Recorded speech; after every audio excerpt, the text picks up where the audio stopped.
Hey YouTube, it's me, D, and I've got my first order.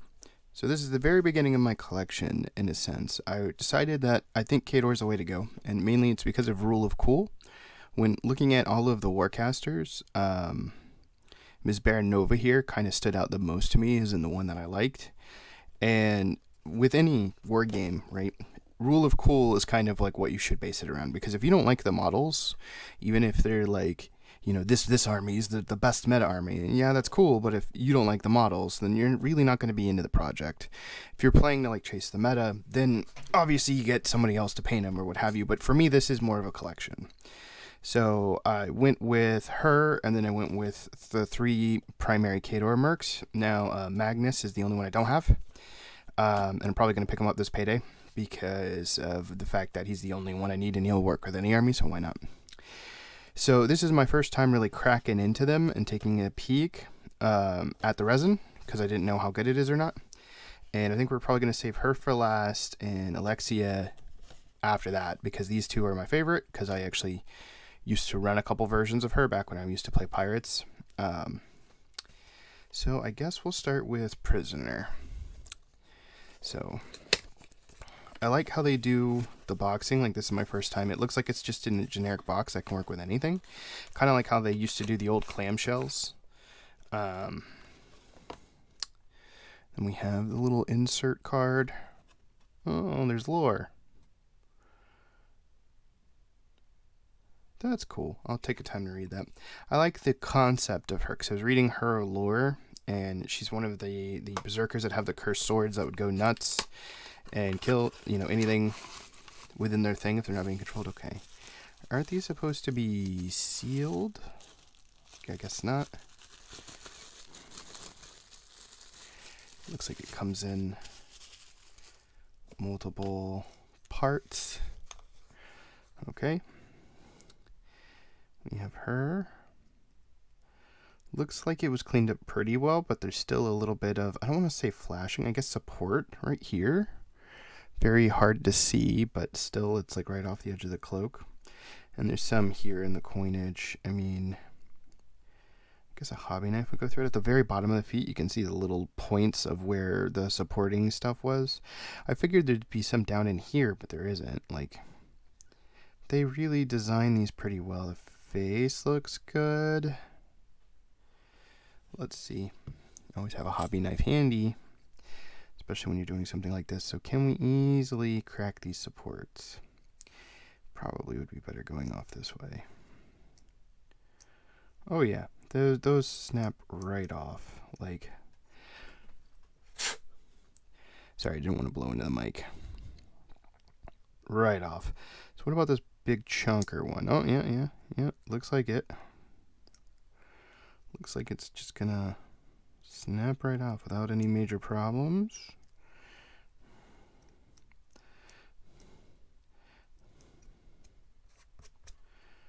Ah, that's pretty neat. It feels a little brittle, like she doesn't feel bendy. Doesn't look like there's anything broken. Here's the sword.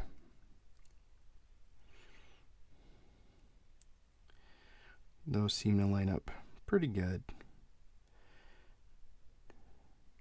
Yeah, should be pretty simple prime and paint job. When we primer, we'll be able to see if there's any like obvious mold lines. Looks like there's a little bit of support here, or maybe a molding issue. Again, comes right off. It's pretty good, actually. All right. Now, I was talking on one of the Discord groups that I joined, and apparently there's new and old resin, and they said that the newer resin is darker and heavier compared to older resin. So we'll see if we can tell the difference. For all I know, that could be new resin. You know, like the other resin that we come across might be lighter than that. All right, let's go with him. This guy's interesting because of the fact that he attaches to warcasters, and he's got that spell slave ability that lets him cast spells. The camera light is going to make it glare no matter what. There's this little lore blurb. So I'm excited to see him. He might become like a staple in the army. Oh, I didn't bring this up about the base. I didn't look at the other base. So this is not the privateer press bases I'm used to looking at. So we'll see that if they're all that way, if they're all like the cheapy-ish ones. He looks pretty good, but you can tell like immediately that there's so much of the connective support material between his axe there. Again, just I'm not even really cutting. It's barely any pressure, and it's just snapping the supports right off. Which I guess is a good thing. Actually, it's a great thing. It means we don't have to actually do any serious, like, chopping or anything. Let's see. Can we use the back of the hobby knife trick? So for Warhammer 40k and other like hobby games, the back of your hobby knife is actually really good for like scraping mold lines and stuff like that. You don't necessarily need to use the blade, although the blade can sometimes get really good results too. And that actually doesn't look too bad. There's still little points here and there for connectivity. I was like, look at these supports right here, but no, that's the cloak tie. We're checking like around the waists, the arms is a little stop in the name of the law hand. Again, you can see on the feet, maybe if the camera will zoom, it won't. That's where the primary supports were and cleaned up.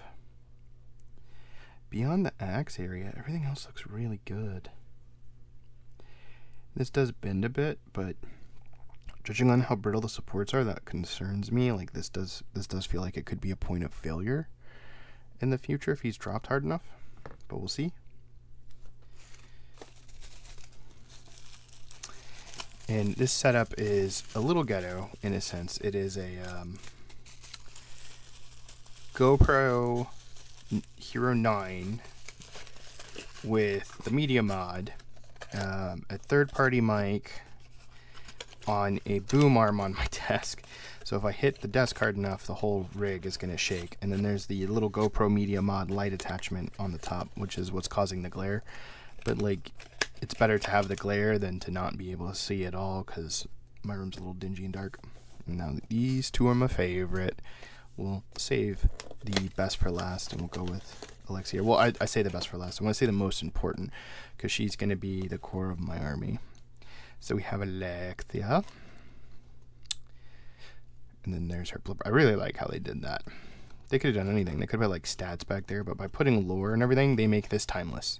So it doesn't matter if they jump additions, if they do anything. This model, they'll never have to produce a different version of this, because this will work in any of them, which is super smart. Okay, so this one, I guess, is sealed, was sealed, I don't know. Ah, look at this. She's darker. And she's got the real privateer press base. Like, it's got the little pirate logo. And it's got, like, the texture on the bottom. Sorry. But, like, look how darker she is. And there's still, like, supports. Like, here. Like, look at the... And then, like, here on the side of the hair. So there's still some cleanup that needs to be done, which is fine. Like, it's not like a full sprue clip and assembly. When I was writing the script for Hobbying 101, I was talking about like tools and how you needed snips and stuff. And then like halfway through writing it, I was like, oh, you don't really need snips for this one. Everything's kind of 3D printed, so snips would be kind of pointless.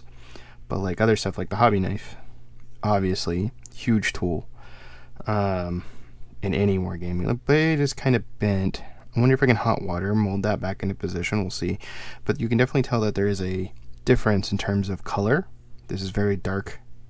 So this is probably the new resin that they were talking about. And it looks like there's some dust or something going on there. And there's a bunch of little pivots down here. And that's probably where the supports were. But again, when she's on the base, yeah, you're not going to see any of that. at all the little connector supports that are down here, so it doesn't matter. But yeah, she doesn't look too bad. No, there's another support deep in there. Let's see, can I get to you? Yeah, I can. But yeah, there's still going to be hobby cleanup, filing probably, hobby knifing. There's another one.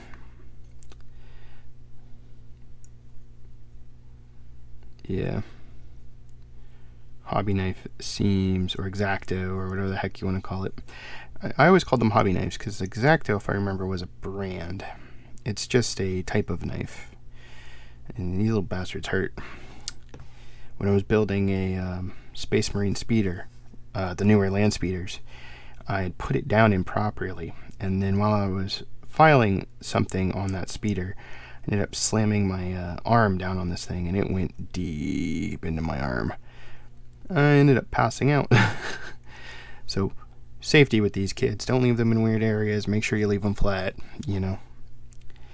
It is very sharp. It is designed to be very sharp. It will hurt you. Alright, I don't want to spend too much time cleaning them up, but obviously the cleanup needs to happen. But I like the fact that some of them have the privateer base. I'd still need to see if the prisoner chick had a normal base or the cheapy base. She's probably going to be like the first one I actually sit down and fully like paint. Not her as much as I would like to. I always use other models to knock the rust off as it is before I jump into the big ones. Here, let's actually close this properly, D, before we try to put it in the thing. And then the card slips under here. This is just lovely. You can tell they're doing a lot of future proofing too, which is smart. The less they have to deal with, the better. Okay. So now we're on to the queen herself. To me, it feels like, unless they bring back Shorshka, that she's going to be like the new mommy stand-in, because that's what she was. You know, everybody loved her, and in a sense, for like story, she was just #1 bad bitch. And that's basically what what she feels like to me. That might not be the case. I might bring her back. It's only like, what, a 5-6 year time skip? So, we'll see. I don't know if she's dead or not. I don't know the lore too much. I need to get back into it and read the story, considering it is a living game. There's a lot of pieces here. And this is lighter, so this is what the old plastic. And it's like, it was peeled, but it wasn't sealed right. I don't know. Alright. So let's take a look at her. There doesn't seem to be as much detail in the face. Like, it looks like there's a little bit of shine there. Hopefully she paints up well. The backpack looks good. Again, there's some shine. There's some print lines here. Very obvious print lines. Same with the cloak. Not a fan of that. Places I'm looking to that, like the waists. Here, oh, found one. Where I'm looking for like connectivity points like that. I wasn't seeing any supports, but then I found one. Like I was looking down here by the foot. I don't see any supports. Waists, arms, necks, heads. Same thing here. Like, is there anything that's chunky and bridgeable? This is all one solid piece up here, so they don't need to really put too many connectors. That looks good. Let's move on to the sword. Same thing, looking for connectivity, nothing. Let's check for fit.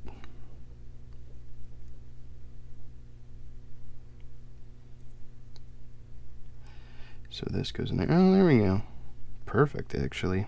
Really good fit.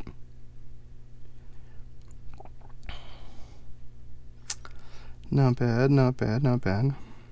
I'm going to take that off. It's the leg, same thing. Looking for any supports. Doesn't look like there is any. We do check around here. All looks good. Yep. Check for fit.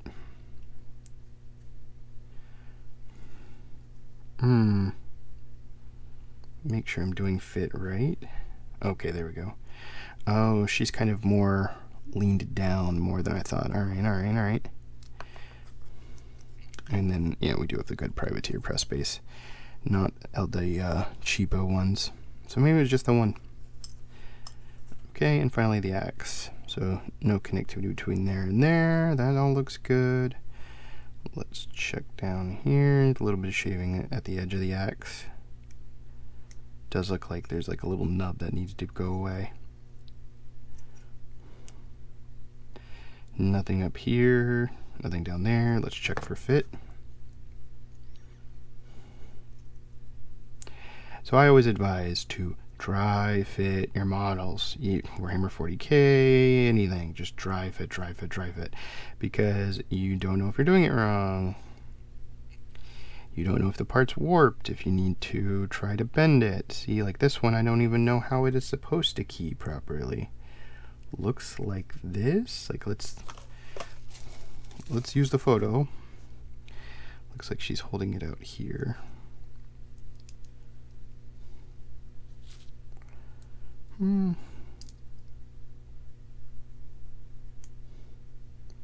Okay, so there we go. That one looks like it's gonna need some serious glue, but it looks like it does key appropriately. Yeah. So overall, I think they're pretty good. I'm kind of disappointed on these mold lines. I don't know if they come across on the camera very well, but you can see the waves of the printing lines in the cloak and in the straps. That was the only place that like it jumped out on me as dang, that's pretty bad, but it is what it is. But yeah, I'm excited. The next step's going to be, I think, probably Magnus, and then start working on some of my accessories that I need, like bags and stuff like that. And then working on my paint scheme. I need to pick up the paints for it, because there's some paints that I want to use in the painting of the primaries that I don't have yet. Like the red I primarily use is Contrast Blood Angels, and I don't want to use that for them. I want to go with a lighter red. And then I need to pick up probably like Evil Sun Scarlet, so I can do some edge highlighting and stuff like that, depending on how it looks. And then for like the fabric colors of like her legs and like the troops, I want to use a paint I don't have. And then I'm thinking probably going to use like Apothecary White, which is another contrast paint for like the hat and stuff like that. And then Contrast Yellow. And as for her, I think I'm going to use probably Basilicum Gray for most of her armor. She'll probably get painted first for two reasons. One, I think I have most of the paints I want to use for her. I might need a paler flesh tone, because I could use Guilliman Flesh, which is what I mainly use, but I probably want to go paler. And then for her, I don't know how to do lighting effects, like source lighting effects, so I'm probably going to try on her. Prisoner is one of the models I'm the least excited about. Model-wise, great. Game-wise, it's like, if you have the space, put her in, sure. Like, she's a good little melee powerhouse from what it looks like, but I don't know. Are there things I'd rather take instead of her for the points? And it feels like the answer is yes, but I'm not sure. I just have her because I can say, hey, I have all the Khador Mercs.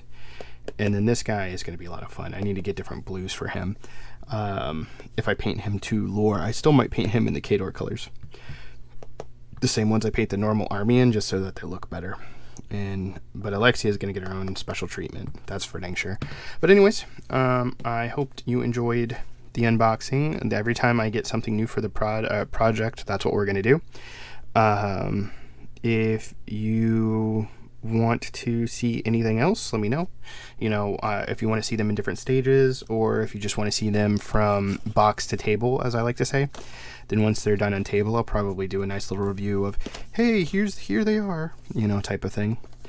But yeah, it is what it is, and it's going to be an interesting hobby and an interesting ride, I should say. And yeah, I'm excited, and I hope you're excited, and I will see you guys in the next one. Deuce.